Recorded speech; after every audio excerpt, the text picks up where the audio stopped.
ছবিতে দেখতে পাচ্ছ এটা একটা রাহুল গান্ধীর পোস্ট।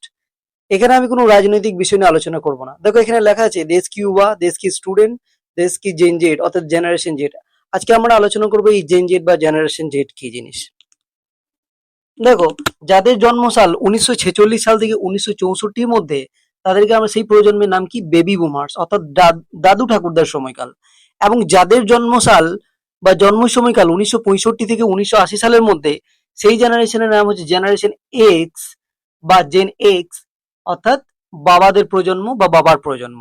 এবং যাদের জন্মসাল 1981 থেকে 1996 সালের মধ্যে, সেই জেনারেশন নাম হচ্ছে জেনারেশন ওয়াই বা জেন ওয়াই অর্থাৎ বড় ভাই বোনদের সময়কাল। এবং যাদের জন্ম সময়কাল 1997 থেকে 2012-র মধ্যে, সেই প্রজন্মের নাম হচ্ছে জেনারেশন জেড বা জেন জেড অর্থাৎ তোমার আমার প্রজন্ম বা আধুনিক প্রজন্ম। এবং যাদের জন্ম সময়কাল 2013 থেকে 2025 সালের মধ্যে, সেই প্রজন্মের নাম হচ্ছে জেনারেশন আলফা অর্থাৎ একদম নতুন প্রজন্ম বা ছোট বাচ্চাদের প্রজন্ম। ভালো লাগলে লাইক ফলো সাবস্ক্রাইব করবে এবং শেয়ার করে অন্যদেরকে জানার সুযোগ করে দেবে।